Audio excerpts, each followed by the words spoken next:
Hey guys, it's Austin, and today we got another book review. Today we are reviewing da, da, da, da, Stephen Covey's 7 Habits of Highly Successful People. Alright, so let's just dive into it. So I have my notes here, as usual.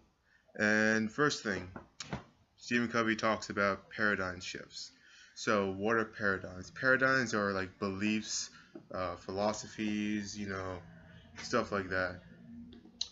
Like most people believe that in order to lose weight, you have to eat healthy food, which is actually not that true because first of all, what qualifies as a healthy food, right? And second, in order to lose weight, you have to be in a caloric deficit. That's really the only way you lose weight.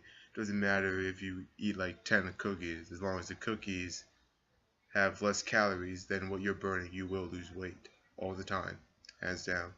So that's a paradigm, right? So Stephen Covey suggests that we shift our paradigms, like our old beliefs, for new beliefs that actually support us.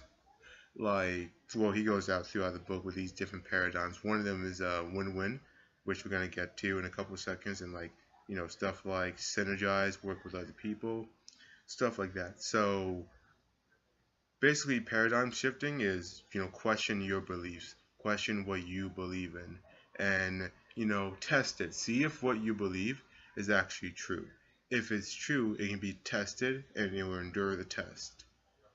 There's a saying, if it's gold, then it should survive the fire because gold doesn't perish, right? Or something like that. I'm probably butchering it, but you get what I'm saying. Alright. Ooh, I need some water. Got myself some water.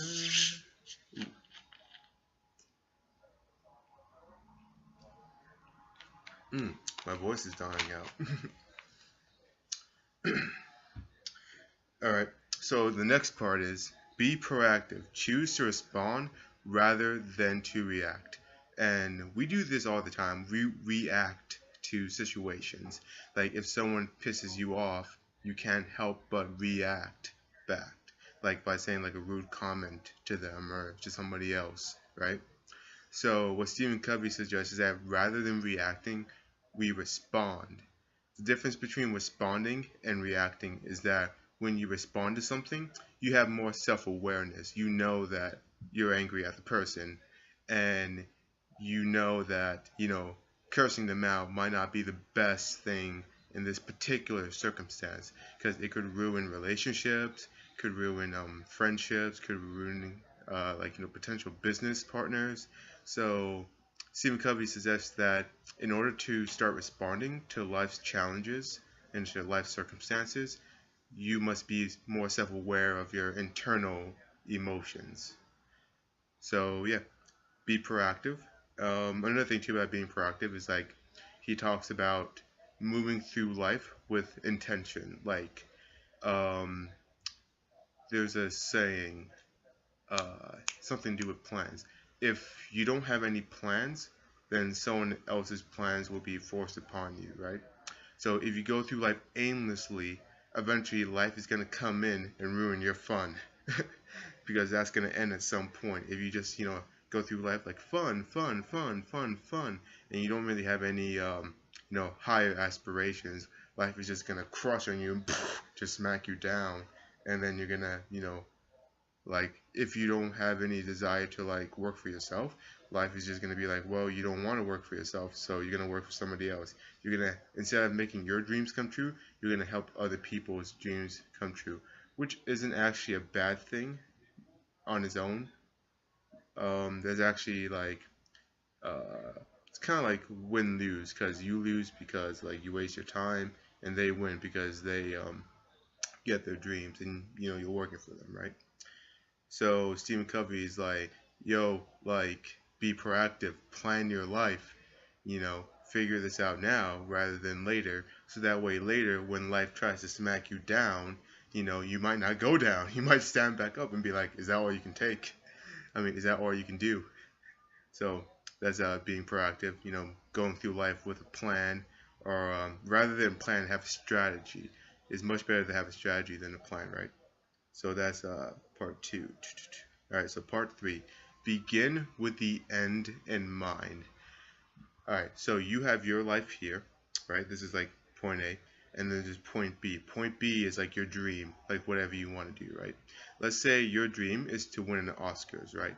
You are not gonna go from somebody who has no talent, no skill, to winning an Oscar in a short amount of time. That's not gonna happen.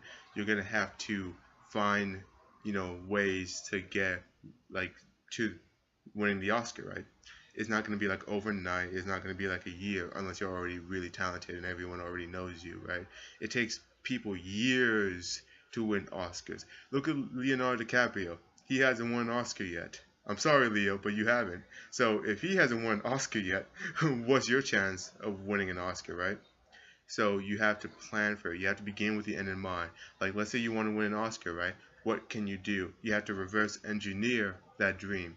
You want to win an Oscar. You have to become famous, right? How do you become famous? You have to star in TV shows, movies, commercials. How do you do that?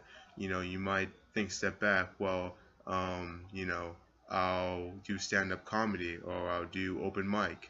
That might be a thing. Or I'll, do plays. That's another thing too. Another thing could be like, oh, I'll move to LA or New York. Because, if I live in middle of, Michigan, you're not going to get any luck there, right? So you have to go to like LA or New York to achieve your dreams, right? And then, step before that is like, oh, take acting class, and like I said before that is like research acting, stuff like that. So you have to begin with the end in mind and move backwards from there and establish goals along the path. Like you don't want to go from A to B right there. You want like little goals in between. You want to go from like point A to a step ahead. You achieve one goal, then you achieve another, then another, and another, and they add up. And then like it just goes into like an upward spiral. Like you have momentum now, and it doesn't seem so bad achieving your dream. Because if you start from point A and want to get to point B, it's going to be really stressful, like totally stressful. But if you start from point A and move to like another goal, you're gonna be like, oh, I can do that. I can take acting classes. All right, I can move to New York or LA, or all right, I can do blah blah blah blah blah, right?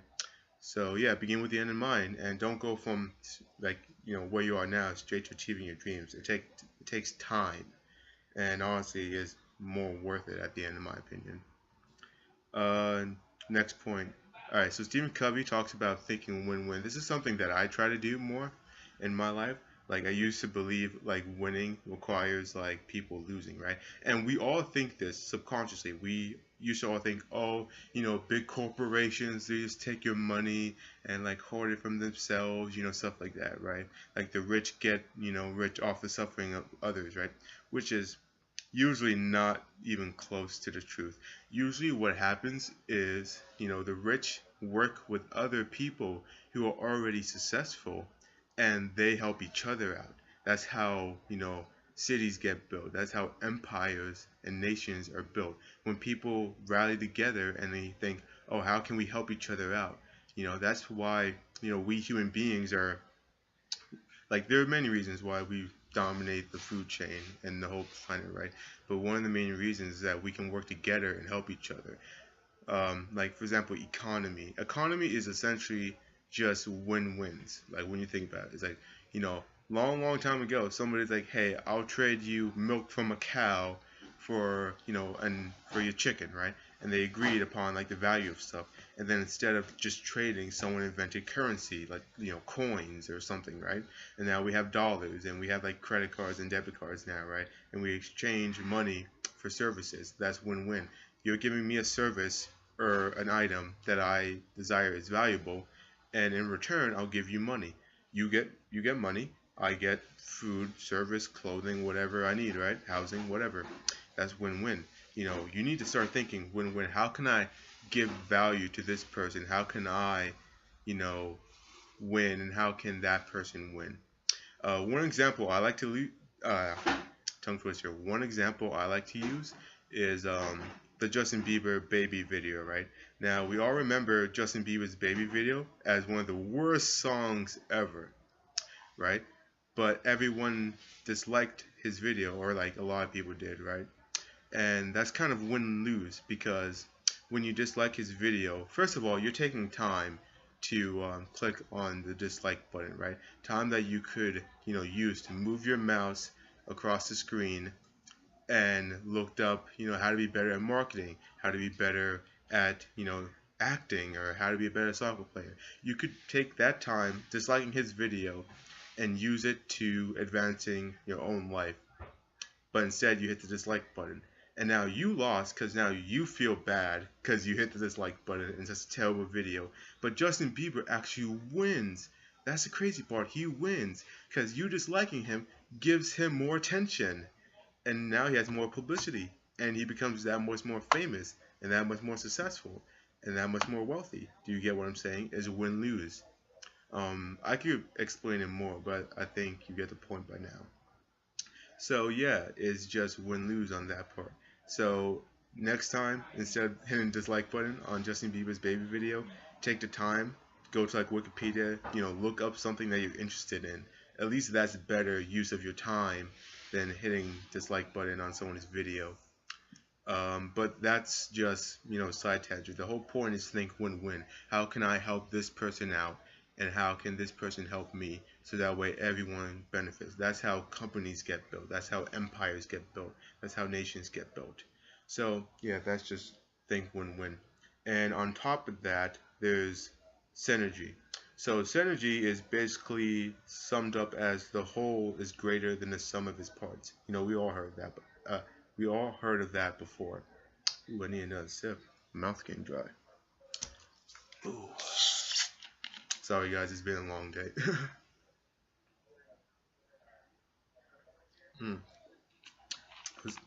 I was out walking before through the woods. Pretty peaceful. You guys should do it too. So yeah, so synergize. The whole is greater than the sum of its parts, right? Work with other people to achieve a common goal. And Stephen Covey gives the example of a school of animals, right? And the animals all have like the certain role to play, and they all help each other out. He also talks about where did I put it? He also talks about how the animals in the school represent nature, right? And nature is entirely synergistic. Everything is connected to everything else. Same thing with like the universe. Everything is connected to everything else. What something affects here can make a huge impact over here. It's kind of like the butterfly effect. A butterfly flaps its wings in Asia, causes a hurricane in North America. I don't like that's probably not true, but it just is an analogy. It gets the point across. Like a tiny thing here can have a huge impact somewhere else down the road, right? And that's with everything in life, politics, business, basically everything.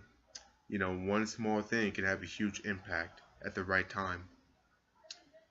And all right, next part. I think this is the last part actually. This video is pretty long. Damn. So last part Stephen Covey talks about is sharpen your saw. Basically that just means take care of yourself. Take care of yourself physically, spiritually, mentally, and socially, right? Or as I like to put it, what Tai Lopez talks about all the time, health, wealth, love, and happiness. Take care of your health, your body. Take care of your wealth, like your financial stuff.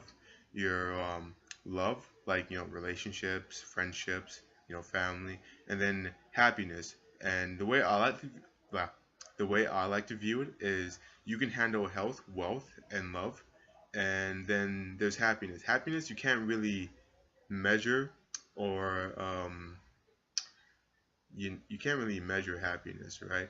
Well, you technically you can, by like the person's like I'm happy and stuff, but really you can't. So the way I like to view it is that happiness is a byproduct when you get your health, wealth, and love under control.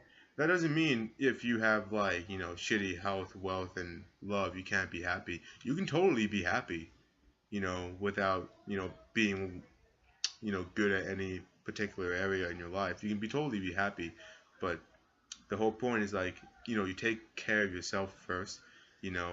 Physically you can like meditate, go on walks like I do, through the woods, deep breathing, like that helps a lot, clears your mind, opens up your chest too. Work out, 3 times a week. That helps a lot. Drink plenty of water, get plenty of sleep. Um, Mentally, read a lot. Reading is super important. Take seminars, online courses, watch, YouTube videos that are pretty informative. Like, I spend most of my time watching Ty Lopez, Elliot Holst, Brandon Carter, like some of my favorite guys on YouTube. They taught me so much about life. Honestly, I feel like you can watch YouTube videos, get more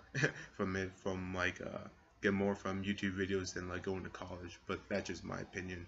And like reading from books too, get so much more value. But then again, you actually have to go out into the real world at some point, right? And then do these things on your own. But that was a side tangent again.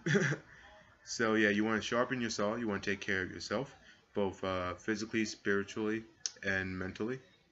Oh, we didn't talk about spiritual. Well, spiritually is like love, like you know your relationships, and also like self love too.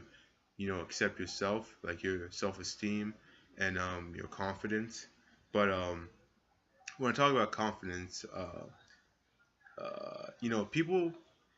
Alright, so another side tangent. People say confidence, but they don't really know what confidence is. Confidence is you can be self-confident, and then there's confidence in something, right? Like let's say I joined a football team, right? I would not know what the fuck I'm doing since I never played football before, or like not never like real football, right? So I would just get my ass whooped and I wouldn't be very confident. That's an example of confidence. Core confidence is when you can put yourself in any circumstance and you're like, all right, this is cool. You're calm, you're cool, you're collected, right? So that's just another side tangent. Maybe I should make another video about that. Who knows? So yeah, sharpen your saw, take care of yourself. And that's the last part he talks about, but there's actually one more part. Bonus time. So the last part is he's like, you want to start an upward spiral of momentum. I've talked about this before in this video. So you really want to get everything in your life moving in the right direction. What people tend to do is like, especially like New Year's resolutions, they're like, oh, I'm gonna go to the gym more. Well, like, that's only one area of your life, you know what I'm saying? Like your whole life isn't just health. There's other parts to your life. You have health, that should be a priority, but then you have to, once that's taken care of, you have to move on to other areas of your life. Don't just get stuck with health and let your financial stuff go to waste. Don't just get don't just get stuck with financial stuff and let your health deteriorate. Everything has to be moving up together. So I recommend, working on your physical health, work on your financial health, work on your relationships in life, get all those 3 things under control, make an upward spiral of momentum and positivity in your life, and your life will change drastically. Well, that's just, my 2 cents on that. And also like what Stephen Covey basically says. I'm not quoting him at all, I'm just like paraphrasing. Alright, and yeah, that's it. That's the end of the video. So that was my book review, book of the day, Stephen Covey's 7 Habits of Highly Successful People. If you liked the video, hit the like button. It helps us tremendously, trying to grow in ambitious savants. Trying to do a video every day until like March 15th. So that's like 3 months from now. So I should have about like 96 videos on this channel by then. It's gonna be pretty challenging. Oh, and don't forget to subscribe. That helps a lot too. Alright guys, I'll see you tomorrow in the next video. Peace.